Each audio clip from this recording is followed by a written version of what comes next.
En 1315, un ejército de Gran Bretaña invade Irlanda. Compuesto de 6.000 aguerridos veteranos, era una de las fuerzas extranjeras más poderosas que habían puesto nunca un pie en el país. Pero no era un ejército inglés. Sus recios soldados, envueltos en cota de malla, eran escoceses, mercenarios y combatientes de las tierras altas y las islas occidentales. Su comandante era Eduardo de Bruce, hermano de Roberto de Bruce, rey de los escoceses. ¡Presenten armas! Tenían un solo objetivo: echar a los ingleses y poner a Eduardo de Bruce en el trono de Irlanda.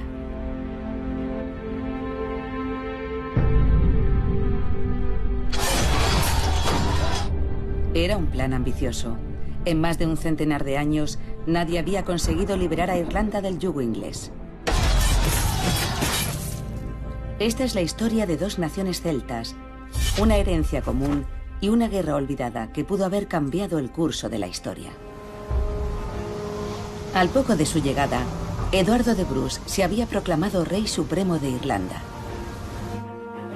En un intento de forjar una alianza entre irlandeses y escoceses, Eduardo contó con el apoyo de Donald O'Neill, el poderoso rey de Tirón, para reclamar la corona. Los ingleses de Irlanda, los llamados anglo-irlandeses, estaban asombrados. El poderoso lord Ricardo de Vere había sido derrotado. Eduardo de Bruce, que ahora dominaba la mayor parte del Ulster, llevó a su ejército hacia el sur e invadió Leinster, atacando al mismo centro del poder anglo-irlandés.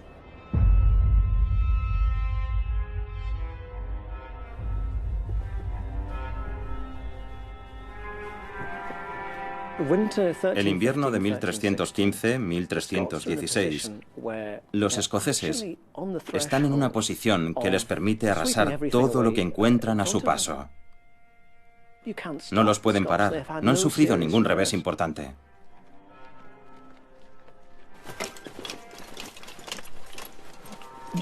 Cuando los Bruce invadieron Irlanda, prácticamente solo los apoyaron los irlandeses autóctonos, porque si algún miembro de la colonia inglesa se unía a los Bruce, se convertía en traidor.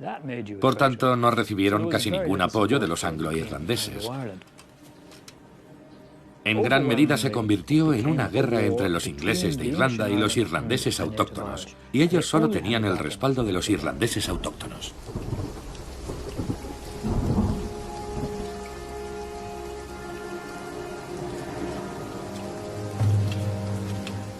Los escoceses sabían que el triunfo total en Irlanda no estaba asegurado ni mucho menos.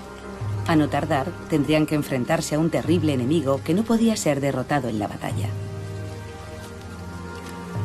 Los cielos desataron su ira, como si el espíritu de nuestro enemigo abatido hubiese implorado a los poderes ultraterrenales que derramasen su carga sobre nuestras indefensas cabezas.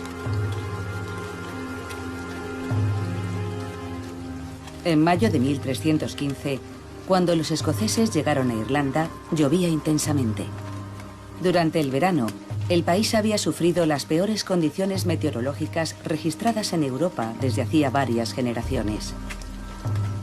Cuando llegó el momento de reunir lo que quedaba de cosecha, se impuso la cruda realidad. No habría suficiente alimento para el invierno. Comenzaba la gran hambruna en Europa, una de las peores catástrofes naturales del continente. En los primeros años del siglo XIV, Europa sufre una sucesión de malas cosechas que culminan en la Gran Hambruna de 1315 a 1317. En general, en Irlanda la vida era bastante difícil. Para cuando Eduardo de Bruce llegó allí en 1315, seguramente la población ya estaba muy debilitada. Era un país pobre, la gente, me imagino, sufría en cualquier caso las injusticias de la guerra, estuviera en el lado gaélico o en el lado anglo-irlandés. Eduardo de Bruce se presenta en un país donde la población no está precisamente en las mejores condiciones, y pronto las cosas se pondrían muy difíciles hasta 1317.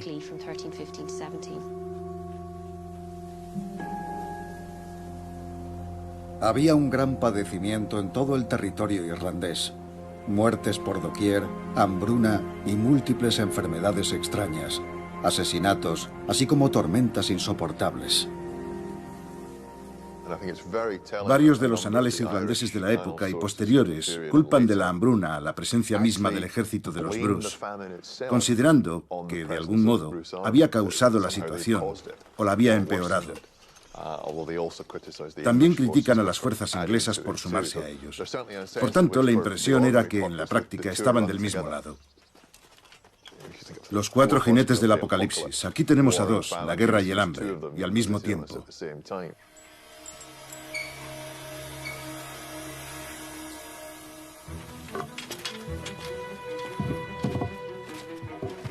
En los primeros meses de estancia en Irlanda, es evidente que Eduardo de Bruce reúne grandes cargamentos de provisiones y bienes saqueados y los envía a Escocia. Y es posible que ese aprovisionamiento fuera el principal motivo de haberse presentado allí. Pero ya en 1316-1317, después de 2 cosechas malogradas, entrando en su tercer invierno malo y con un ganado cada vez más escaso, la población empezaría a desplazarse en busca de alimento. En realidad es una parte importante de la guerra misma.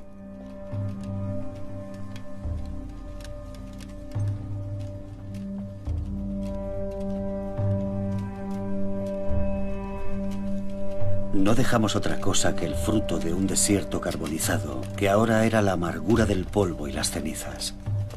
Y en su aflicción comenzamos a ver la mano de Dios extendida para castigar el pecado. La hambruna y la enfermedad esperaban no ser invitadas mientras el oprimido buscaba un protector, y no había ninguno.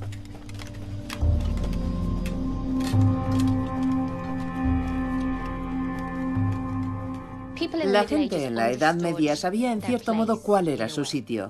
Así era como funcionaba el sistema. Si uno nacía pobre, solo podía aspirar a una vida mejor en el más allá del paraíso. Eso era lo que les vendían, los mantenía en su sitio. El mundo se regía por esos patrones. Estaban los que trabajaban, los que rezaban y los que luchaban. Y donde uno había nacido, ahí se quedaba. Era algo aceptado. Había una especie de fatalismo sobre el sitio donde uno nacía. Imperaba la idea de que eso era lo que a uno le había tocado en suerte y tenía que aceptarlo. En cierto modo, uno estaba siendo castigado a través del sufrimiento por ciertos pecados no especificados que uno u otra persona había cometido en el pasado. Esa era la visión del mundo. Así se interpretaban las catástrofes como la invasión de los Bruce, la hambruna o la peste negra que llegó no mucho después. Al término del año 1315, Eduardo de Bruce hacía campaña en las tierras altas irlandesas. Estaba a muchos kilómetros de su base en el Ulster y su prioridad era buscar alimento y refugio para su ejército. Pero la población local estaba sufriendo los efectos de la guerra, un escenario cada vez más habitual. La idea no es tanto embarcarse en batallas propiamente dichas como tomar una falange, un nutrido grupo de hombres, conducirlo a través de un territorio y arrasarlo. Destruir todo lo que pudiera ayudar a los residentes tras su paso. Así conseguían matarlos de hambre. La cabalgada se ha descrito como ejemplo precoz de guerra total, porque ataca a mujeres y niños tanto como a hombres. Sospecho que algo así tenía en mente Eduardo en Irlanda. He estado examinando un ejemplo de ataque a un asentamiento a las afueras de Slane, en el condado de Meath. Hay un apartado donde dice que 80 hombres, mujeres y niños fueron asesinados en un ataque de los Bruce. Por tanto, ya solo con ese dato podemos imaginar lo tremendamente salvaje que fue. Fue un ataque sin cuartel. Este era un pueblo en una zona tomada por los ingleses. Lo que sucede en realidad es que incluso en un país tan acostumbrado a la crueldad de la guerra, lo que estaba haciendo Eduardo de Bruce llega incluso a sorprender a la población por su ferocidad.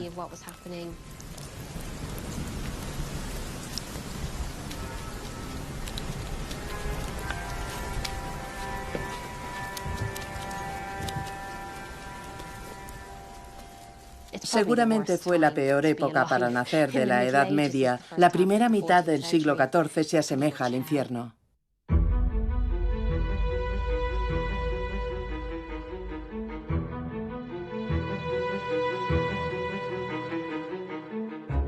Asoladas por la hambruna, muchas zonas fueron abandonadas. Localidades enteras desaparecieron en aquella época, como Ardray, cerca de Azai. Este lugar, en tiempos un próspero asentamiento, fue abandonado en el siglo XIV. En la excavación de un cementerio se recuperaron más de 1 millar de esqueletos. Algunos databan de la época de la invasión de los Bruce.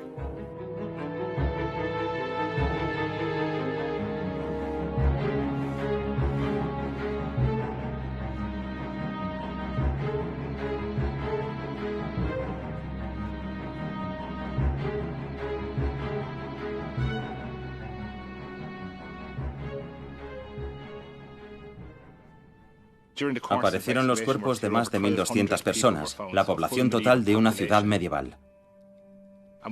Y sabemos que esta tierra es atravesada por el ejército de los Bruce, porque recorren Azai y las zonas circundantes, y por tanto era una zona afectada por la guerra.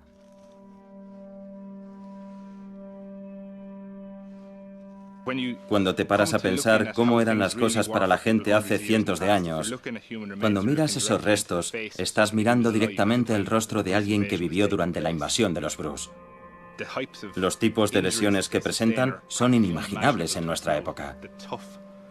Llevaban una vida tan dura que resulta absolutamente increíble. Estos restos son como un relato de la vida de la época. Aquí tenemos a un individuo de sexo masculino que tendría entre 35 y 45 años en el momento de la muerte.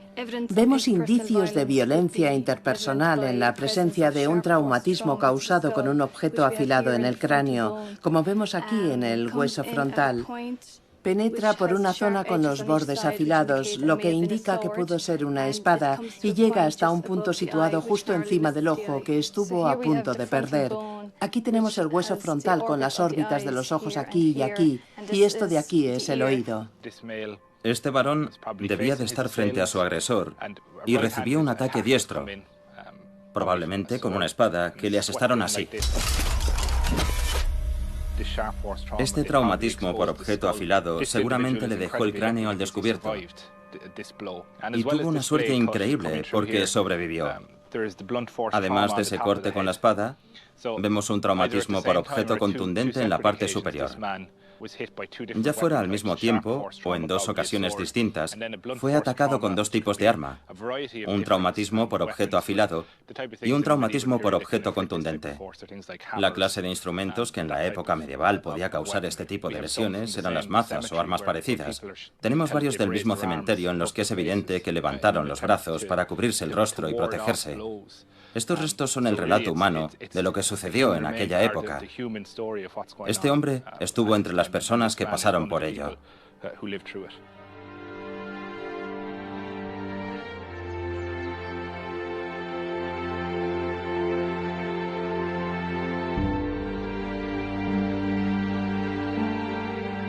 A unos cuantos kilómetros al noreste de la extinta localidad de Ardray, hay un gran promontorio artificial, la Mota de Arskal.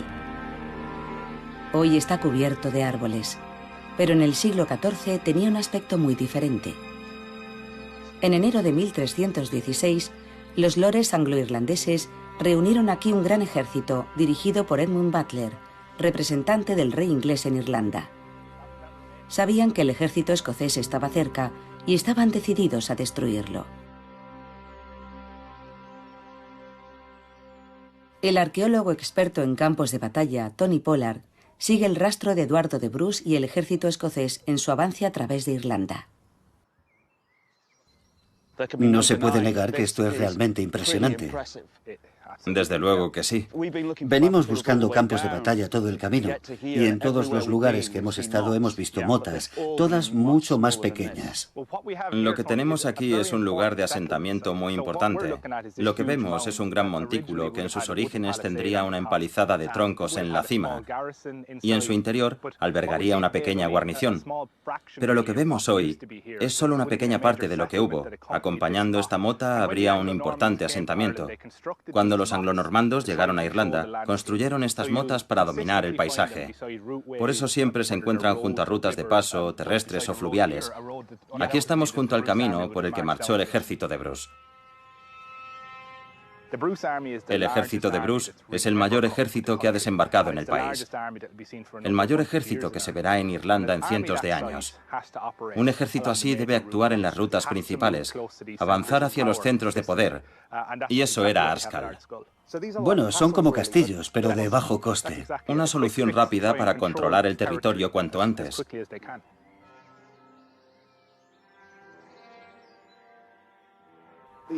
Al parecer, los anglo-irlandeses tenían aquí un ejército bastante grande. Seguramente tenían posibilidades de aplastar a los escoceses, que estaban en una situación económica bastante precaria. Pero, ¿desperdiciaron esa oportunidad? Totalmente. Superaban con creces en número a los escoceses y tendrían que haber ganado. Los escoceses afirman que unos 50.000 ingleses se abalanzaron sobre ellos, que solo contaban con unos 10.000 hombres, y que vencieron con las tácticas que se usaron en Bannockburn. En los relatos de la otra parte, los anglo-irlandeses lo que dicen es que los escoceses no tenían nada que hacer en esta batalla, pero que hubo cierto desacuerdo entre ellos y que después de matar a unos 70 escoceses de nada, ellos perdieron a 5 hombres. Luego tuvieron ese desencuentro y se marcharon del campo. Se mire como se mire, las cosas no pintan bien para los anglo-irlandeses. O bien son derrotados por los escoceses por la fuerza de las armas, o bien no consiguen ponerse de acuerdo entre ellos, tienen una bronca y se marchan. Ante las pruebas disponibles, seguramente los escoceses vencieron militarmente en el campo de batalla. Pero a los escoceses se les permite combatir otro día. Combatir según sus términos un día más, y la guerra y la desgracia continúa para todos.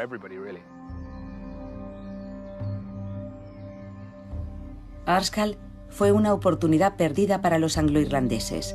Edmund Butler había desperdiciado su mejor oportunidad para aniquilar a Eduardo de Bruce, y ahora Dublín estaba expuesta al asalto de los victoriosos escoceses.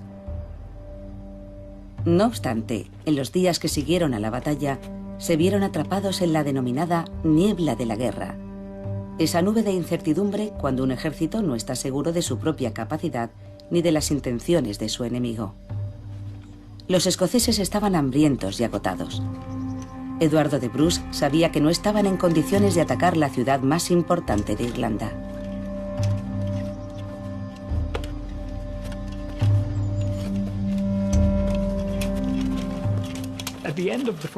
Al término de la primera temporada de campaña, por así decirlo, la opinión contemporánea era que Bruce iba ganando, que llevaba ventaja y que en ese momento tuvo una oportunidad para consolidar su posición y avanzar en su causa. El problema que se le presentaba, imagino, era que esa primera temporada en Irlanda coincidió con los primeros años de hambruna. Todavía no se daban las condiciones necesarias para acometer algo tan complejo. Creo que el propio Eduardo de Bruce, después de pasar los primeros meses en Irlanda, debió de empezar a pensar que igual no era tan fácil como había previsto en un principio.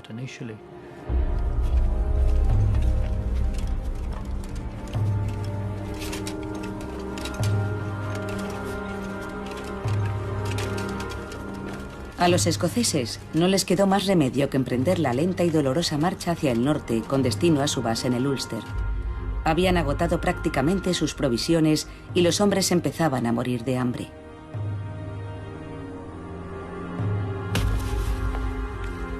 La situación durante la invasión de Bruce fue realmente extrema. Según los relatos de la época, la desesperación era tanta que en algunas partes de Irlanda se empezó a practicar el canibalismo. Se contaba que algunos estaban tan trastornados por el hambre que habían sacado los cadáveres sepultos de los cementerios. Los habían asado en hogueras y se los habían comido. Y que mujeres desfallecidas habían devorado a sus hijos. Eran tiempos muy difíciles y pienso que el momento elegido fue terrible desde el punto de vista de los escoceses.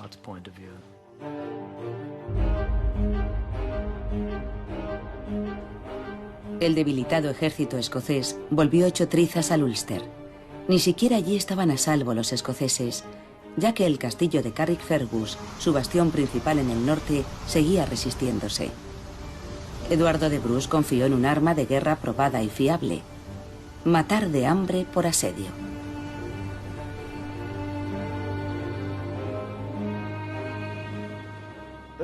Los escoceses no necesitan una complicada maquinaria de asalto ni emprender ataques constantes.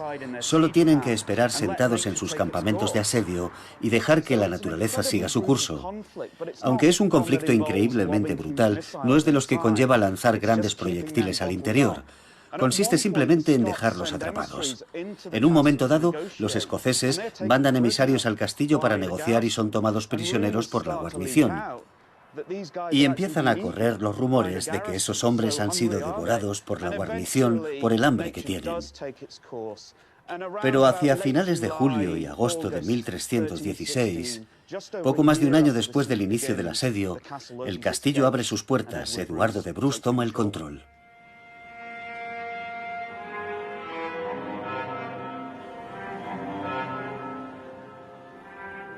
Este triunfo no podía ocultar el hecho de que Eduardo de Bruce estaba todavía muy lejos de ser reconocido en toda la isla como rey supremo.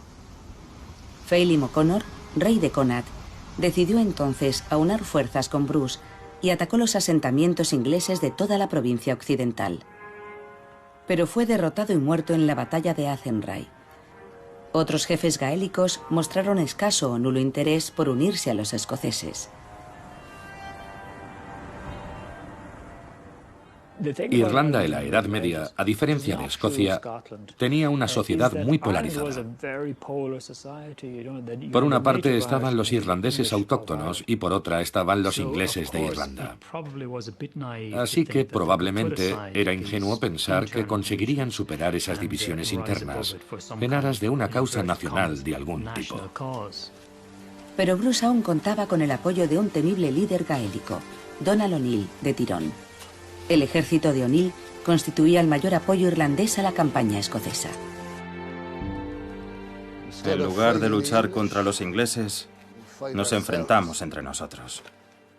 Por tanto, nos merecemos las miserias que nos afligen.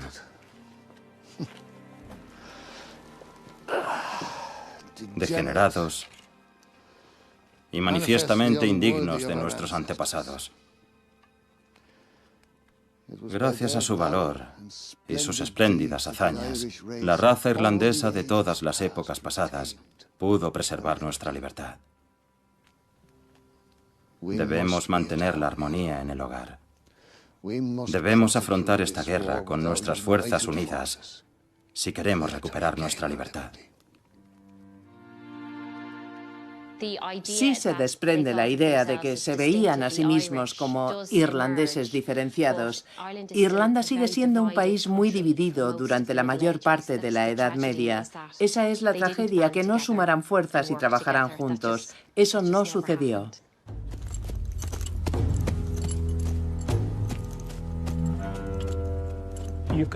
Se puede argumentar que estos líderes irlandeses deberían haber dejado aparte sus diferencias en aras de esta causa nacional. Pero era pedirle a alguien que se arriesgara a perder todo lo que tenía en el mundo por una causa superior. Y eso era mucho pedir. Cada uno de estos jefes irlandeses presidía una rama familiar y era alguien que intentaba aferrarse a sus tierras, porque, en definitiva, todo era por la tierra.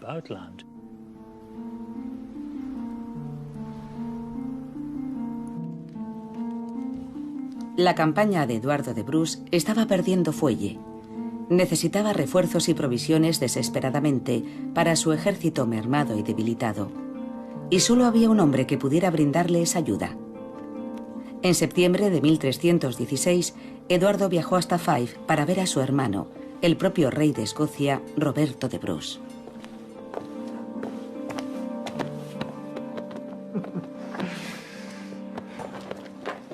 Los irlandeses están impresionados.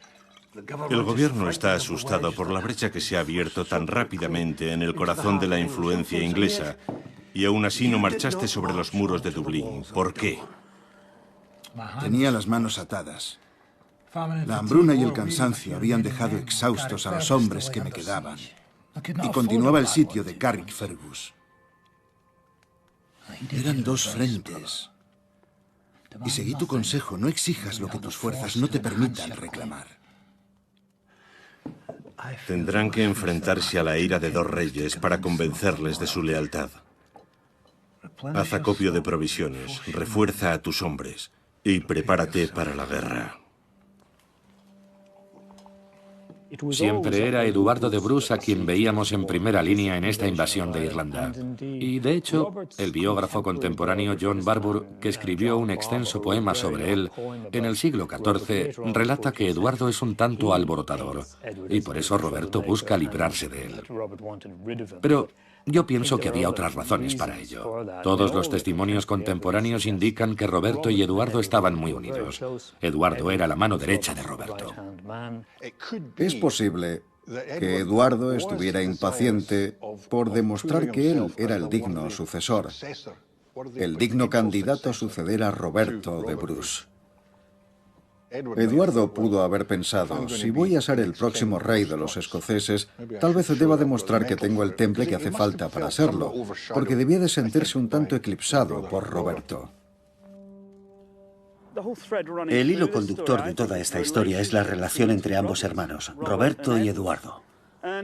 Y es una relación a la que pienso que no se le ha prestado la atención que merece. Se han dado algunas cosas por sobreentendidas y algunas están muy equivocadas.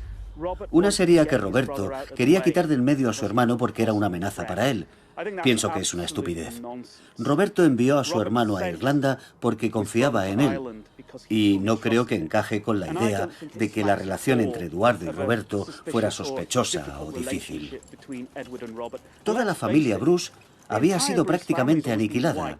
Todos los demás hermanos están muertos. Solo quedan ellos dos y pienso que existe un vínculo muy estrecho entre ellos.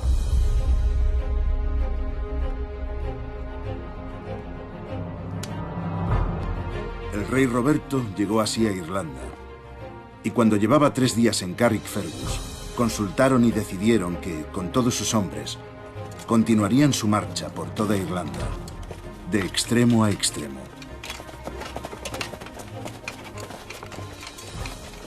Para mí es muy interesante que una quinta parte del poema de John Barbour esté dedicado a la expedición irlandesa, ya que parece indicar que para sus contemporáneos fue muy importante, un verdadero hito, mucho más trascendental de lo que ha considerado la mayoría de los historiadores escoceses desde entonces.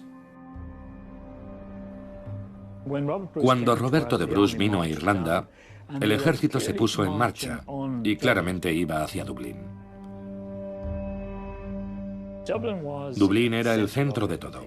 Era la sede del gobierno y, si uno aspiraba a derribar al gobierno inglés en Irlanda, debía tomar el control de Dublín. Llegaron incluso hasta Castleknock y allí observaron la ciudad estudiando la posibilidad de asaltarla al día siguiente. Pero los habitantes de Dublín se refugiaron tras sus muros tras incendiar los barrios que dejaban atrás, para que los escoceses no pudieran usarlos al intentar tomar la ciudad. Los habitantes de Dublín derriban sus propios muros, se retiran a los bastiones mismos del centro de la ciudad y el gobernador huye de Dublín hacia Cork. La ciudad está abierta de par en par.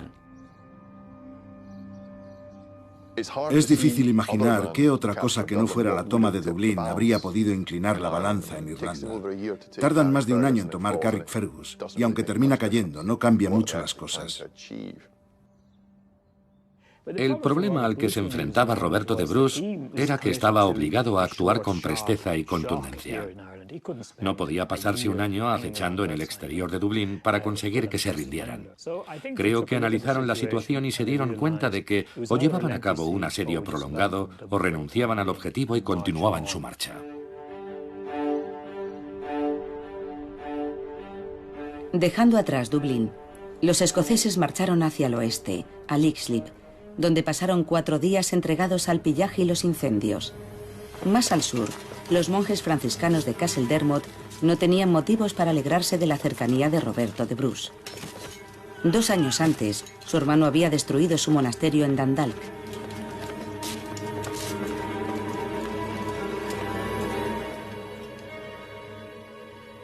A lo largo de toda la campaña, los escoceses habían considerado legítimos objetivos las órdenes religiosas, porque se las acusaba de haber cometido atrocidades contra los irlandeses autóctonos.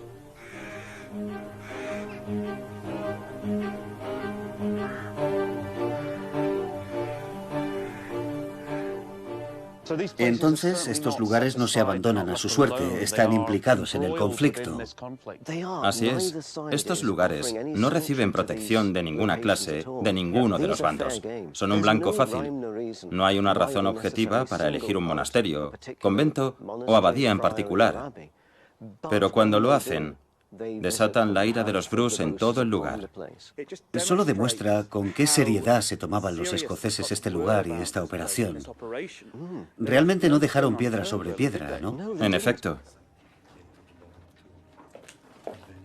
En la reconvención de Donald O'Neill de 1317, por ejemplo, se acusaba directamente a los monjes de Avilara de dar caza a los irlandeses. ¿Los monjes? Los monjes saliendo a cazar irlandeses, porque lo que él quiere decir es, este es el caos que Eduardo II ha desatado en Irlanda. Por eso, queremos que venga Eduardo de Bruce y nos salve.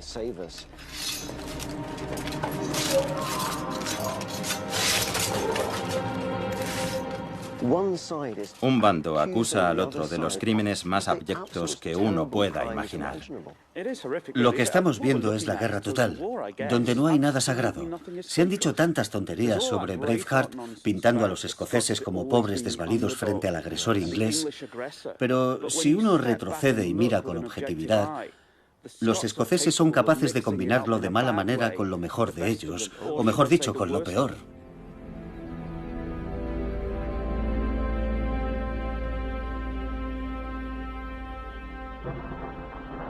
El ejército de Bruce se abre camino hasta el corazón de Irlanda, dejando a su paso un rastro de brasas candentes y tierra asolada.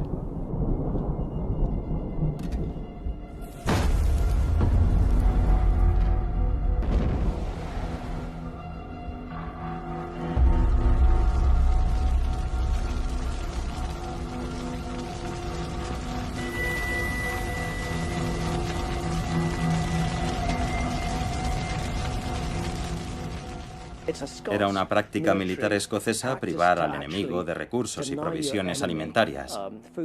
La única pega era que con esta técnica también privaba a su propio ejército de abastecimientos. Si habláramos de opinión pública en el siglo XIV, esta habría empezado a torcerse un poco contra los escoceses. Algunas personas dirían, ¿por qué son tan malos los ingleses? En una fuente se dice exactamente, nuestros antiguos visitantes son mucho mejores que estos nuevos extranjeros que han venido a causar tanto daño.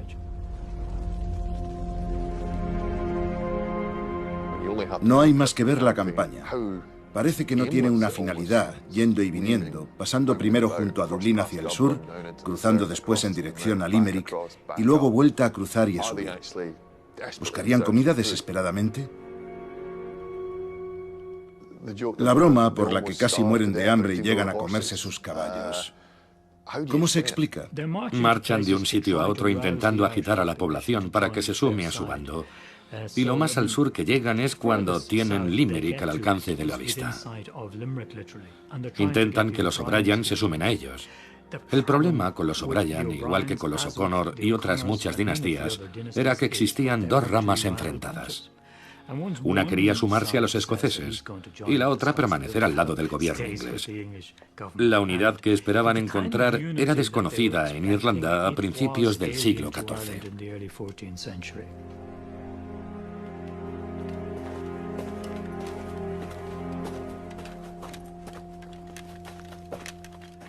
La traición acecha sin pudor en Irlanda, también en medio de la nobleza. ¿Y ahora qué, Roberto? Nunca exijas lo que tus fuerzas no te permitan reclamar. Retirada, a Carrickfergus.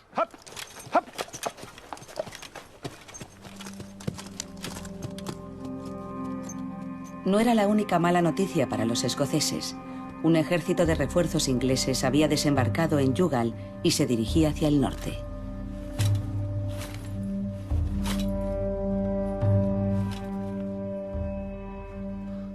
Esa campaña es la que cabe cuestionar llegado el momento. El rey de los escoceses, su hermano, el supremo rey de Irlanda, y el hombre destinado a custodiar el reino escocés si ambos mueren, Thomas Randolph. Es decir, los tres grandes dirigentes de Escocia están muy cerca de morir de hambre, de que les den caza y los asesinen, en un momento en el que Roberto de Bruce solo cuenta con su nieto para seguirle. ¿Por qué piensan que merece la pena? La última retirada de los escoceses fue con carácter definitivo. Roberto debía volver a Escocia, ya que los ingleses amenazaban con volver a invadirla. En mayo tomó un barco hacia su tierra natal. Irlanda les lleva a intentar abarcar demasiado, y por más que se propongan una política de dos frentes, solo pueden dominar uno eficazmente. Sospecho que, al cabo de un tiempo, los ingleses se dan cuenta de eso. Comprenden que, a menos que Eduardo de Bruce se comprometa a tomar de verdad algún lugar como Dublín, no conseguirán inclinar la balanza.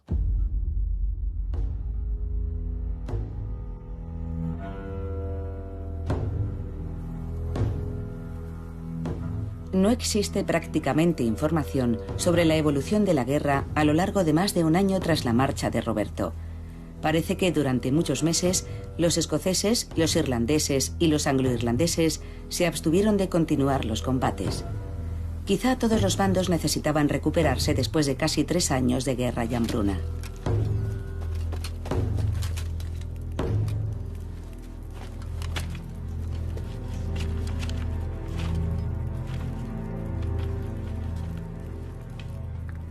Todo el que invada o altere la paz de Inglaterra será excomulgado.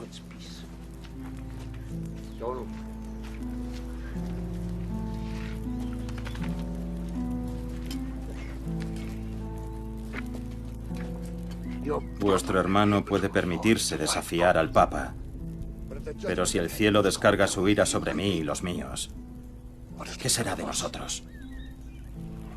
Nos dirigiremos al Papa en persona.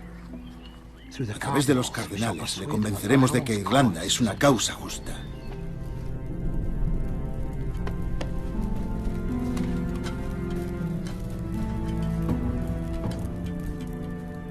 En 1317, O'Neill y otros líderes gaélicos enviaron una carta al Papa Juan XXII, la llamada Reconvención de los Príncipes Irlandeses.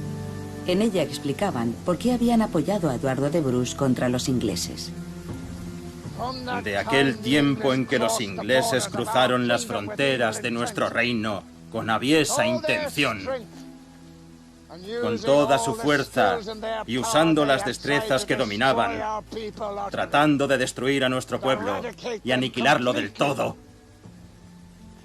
por causa de las lesiones citadas y de incontables más que no son de fácil asimilación para la comprensión humana, nos vemos obligados a entrar en una guerra letal con ellos.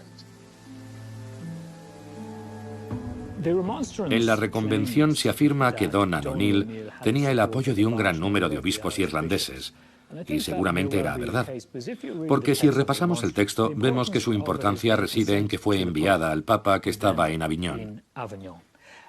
Así que debe invocar algo que le permita ganarse su favor.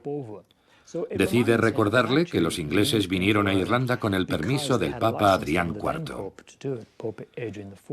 y que parte de esa misión tenía como fin la reforma de la Iglesia irlandesa. Aunque en la reconvención se afirma que sucedió lo contrario, que la perjudicaron. Por tanto, intenta hacer un llamamiento eclesiástico para que el Papa se ponga de parte de los irlandeses contra los ingleses, justo cuando Bruce intenta al mismo tiempo en Escocia que el Papa se ponga de parte de los escoceses en contra de los ingleses.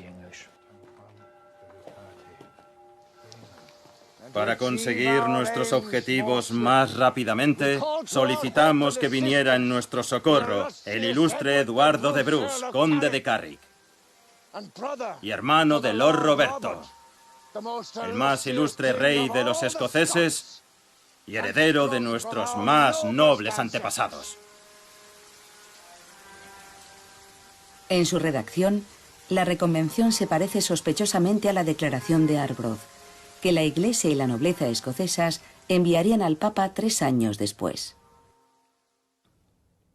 Historiadores irlandeses y escoceses detectan en la reconvención la mano que estuvo detrás de la declaración de Arbroath.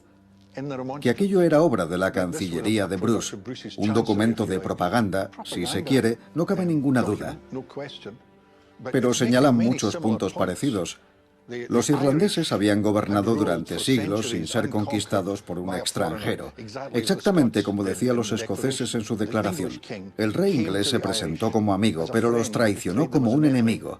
Lo mismo que en Escocia. Desde entonces, los ingleses han reinado como tiranos en Irlanda, igual que Eduardo I y Eduardo II lo intentaron en Escocia. Por tanto, existe seguro una relación entre los dos documentos. Es un tema controvertido, pero si algo no es controvertido en la historia, no merece la pena hablar de ello.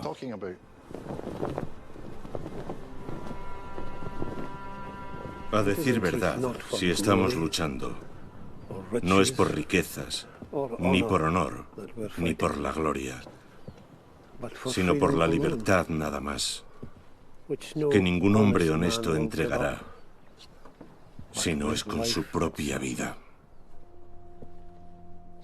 Pienso que ahí es cuando Bruce se inventa la llamada independencia escocesa. Bruce debió de darse cuenta de que mientras rindieran esa clase de lealtad a su clan y su familia, no sería posible construir un estado o una nación. Y pienso que fue cuando dijo, tenemos que darles algo superior, algo a lo que puedan aspirar. Los seguidores de Bruce enviaron una carta al Papa rogándole que influyera sobre Eduardo II para que reconociera a Bruce como legítimo rey de los escoceses y así poner fin a las terribles guerras. Le decían al Papa, si no lo hacéis, seréis responsable del derramamiento de sangre, y hacen dos pronunciamientos.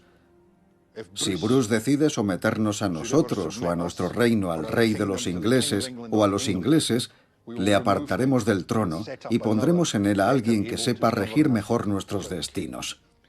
Yo sostengo que se trata de la primera articulación de la teoría contractual o la monarquía contractual en Europa.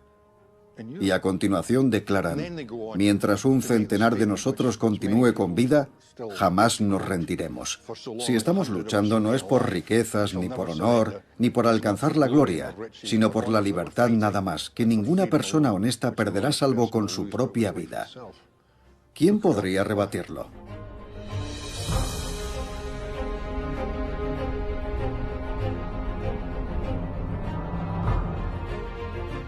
Unos 450 años después, la Declaración de Arbroath inspiraría una de las más célebres afirmaciones de libertad, derechos humanos y autodeterminación que se han escrito jamás.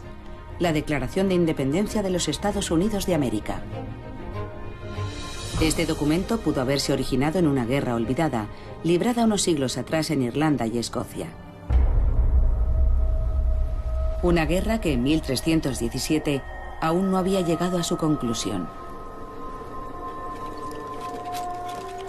A Eduardo de Bruce se le acababa el tiempo. 2 ocasiones habían tenido de tomar Dublín él y su ejército, y ambas las habían desperdiciado.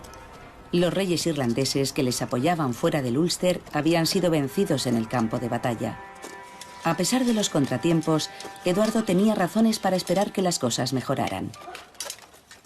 En 1318, por primera vez después de varios años, hubo una buena cosecha. Por fin pudo aprovisionar debidamente a sus hombres. Y llegó noticia de Escocia, tropas de refuerzo que venían de camino. Así, en el otoño de 1318, Eduardo tomó la decisión de sacar a su ejército del Ulster rumbo al sur.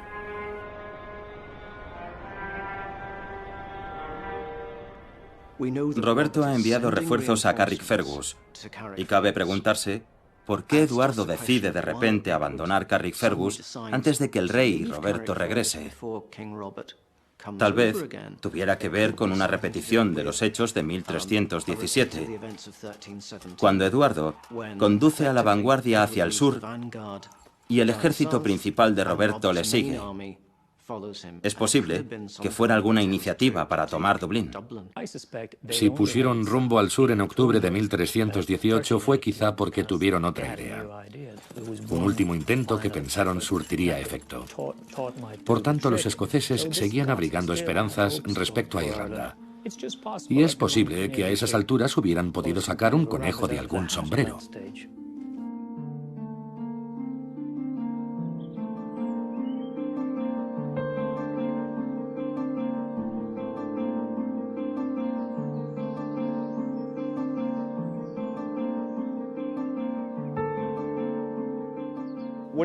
Estamos justo al sur del Paso de Mori, una de las vías más importantes para acceder al sur desde el norte. Estamos en la colina de Fogart, justo a la entrada del paso, por lo que es un punto muy estratégico y todavía hoy muy importante. De hecho, en la época de las revueltas, esto era un foco conflictivo. Así que tiene todo el sentido que Eduardo viniera hasta aquí. Pero fuera por la razón que fuera, los anglo-irlandeses han sumado fuerzas y tienen a un gran ejército esperándole. Eduardo de Bruce debe tomar una decisión y, según cuenta Barbour, convoca a sus aliados irlandeses y todos vienen a decirle: no seas insensato. Ellos son muchos más. Nosotros solo contamos con 2000 hombres.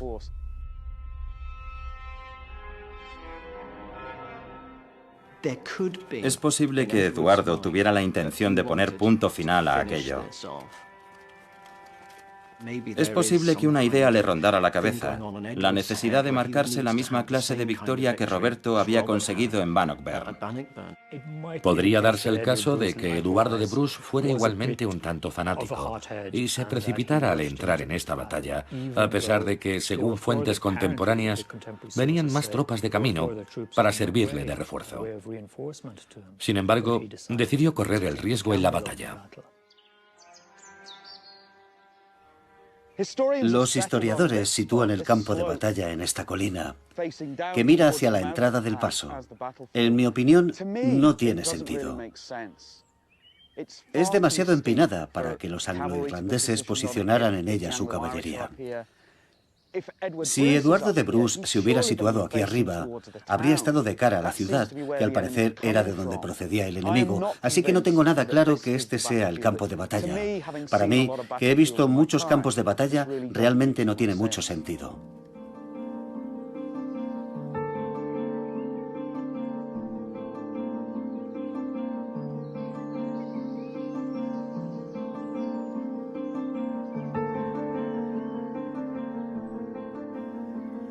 Siempre que he estado en un lugar de trascendencia histórica, me he encontrado con uno de estos. Es como una señal que dijera: aquí hubo una batalla. Y es la mota, una clase de fortificación anglo-irlandesa. Los normandos sobresalían en su construcción. Es un montículo de tierra que te permite tener una posición de ventaja. Y esta, en lo alto de la colina de Fogart, era la posición ideal para Eduardo de Bruce, desde donde podía ver todo lo que sucedía alrededor. Es el lugar ideal para plantearse dónde se libró esta batalla.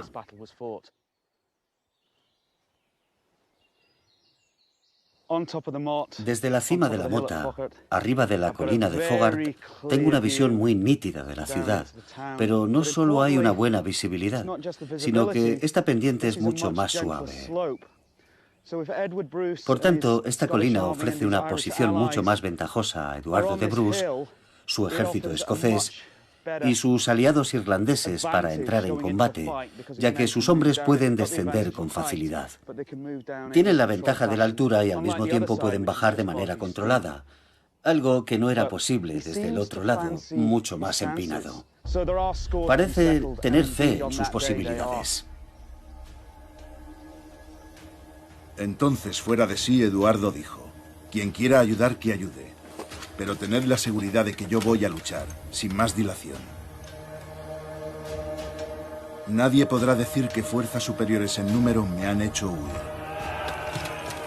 No permita Dios que se nos culpe por defender nuestra noble reputación.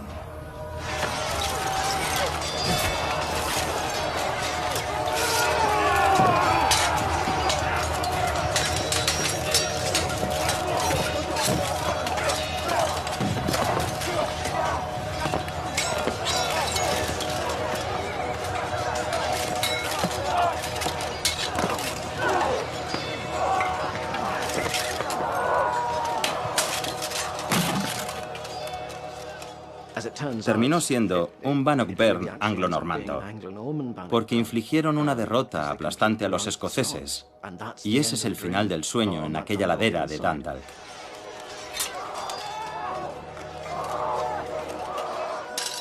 Tendría que haber ganado esa batalla. El individuo que lideraba las fuerzas anglo-irlandesas no era particularmente sobresaliente. Se llamaba John de Bermingham.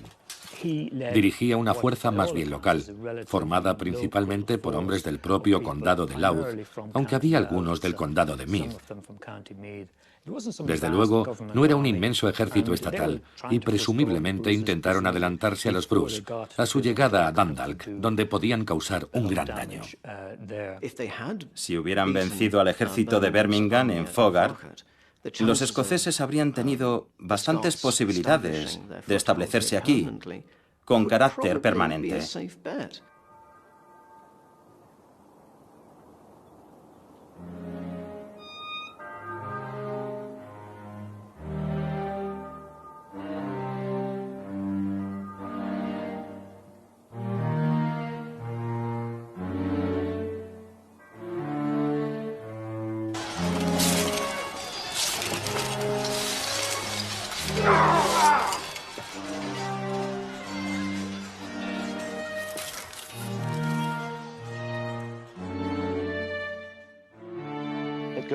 Les fue francamente mal, tanto que Eduardo de Bruce resultó muerto en la batalla.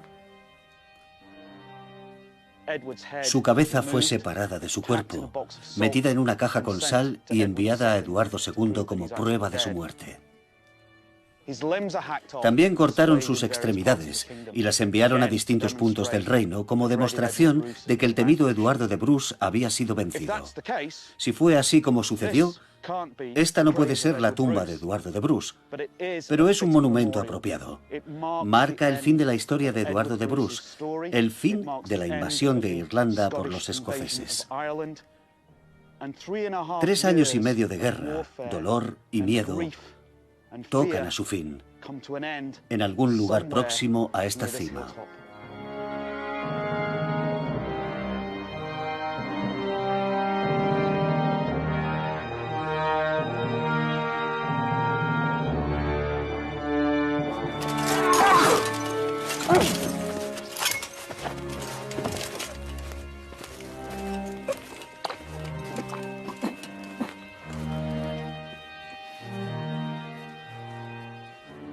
Aquí nos encontramos en peligro para alcanzar honor o muerte. Estamos demasiado lejos de casa para huir. Que cada uno se haga fuerte el ánimo para seguir.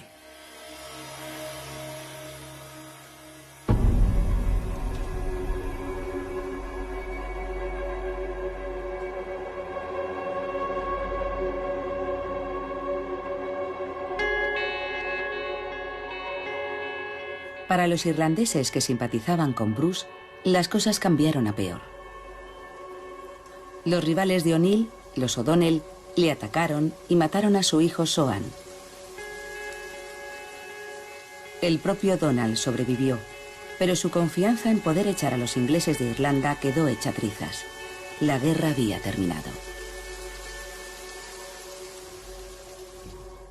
Pienso que hay una parte en la que no le dicen la verdad al rey Roberto sobre el fracaso de la campaña en Fogard.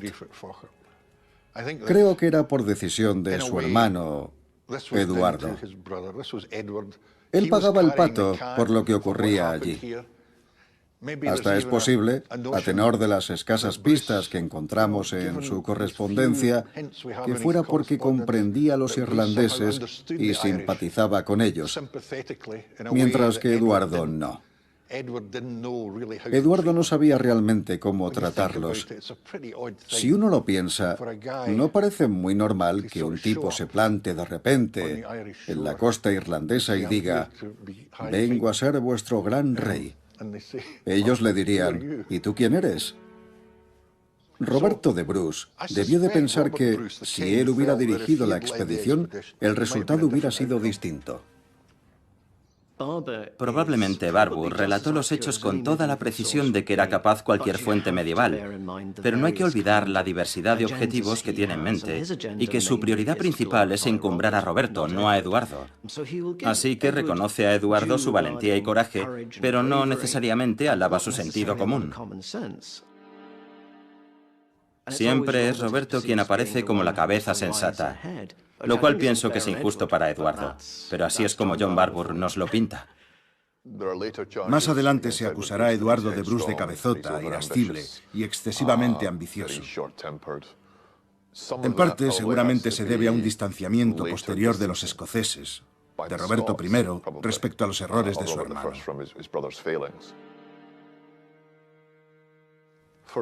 Para Roberto, pienso que seguramente no hizo sino confirmar las dificultades de Irlanda, dificultades insalvables. Creo que le preocupa más lo que significa para Escocia, porque la muerte de su hermano, según dejan bastante claro los testimonios, desata una grave crisis en Escocia. Los enemigos de Bruce ven que ahora solo tiene a su nieto, un niño de corta edad, como presunto heredero. Aún no ha tenido descendientes de su esposa la reina, Isabel de Bel, y la dinastía de los Bruce peligra de verdad.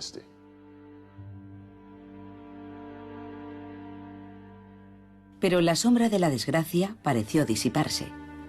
En 1324, la esposa de Roberto dio a luz un hijo y heredero, David.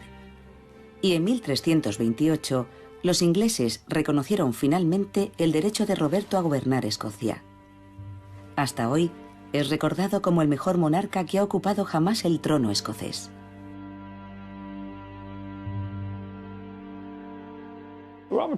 Roberto de Bruce se había pasado toda su vida yendo y viniendo de Irlanda. Estando en su lecho de muerte, según una fuente contemporánea, estaba tan enfermo que casi no podía mover la lengua. Sin embargo, en los últimos años de su vida, dispuso su traslado a Irlanda en un par de ocasiones. Eso demuestra que el vínculo de Bruce con el Ulster, en particular, era algo permanente. Formaba parte de sus orígenes y de la vida familiar. Si uno pretende entender la invasión de Bruce, no debe verla en los simples términos de una interacción prolongada entre Irlanda y Escocia en la Edad Media, sino en el contexto de los lazos familiares que existían entre los Bruce y algunos habitantes del extremo nororiental de Irlanda. Este periodo no ha sido debidamente considerado en la práctica, salvo en algunos ámbitos muy particulares y especializados. Y ese hecho en sí es interesante, porque el potencial que habría podido tener es escalofriante. La idea de tener un reino irlandés, aunque fuera con ascendencia escocesa, en fin, no podemos ni imaginar qué consecuencias habría tenido en los siglos venideros. Pero durante un breve periodo, los escoceses sin duda tuvieron un reino en Irlanda.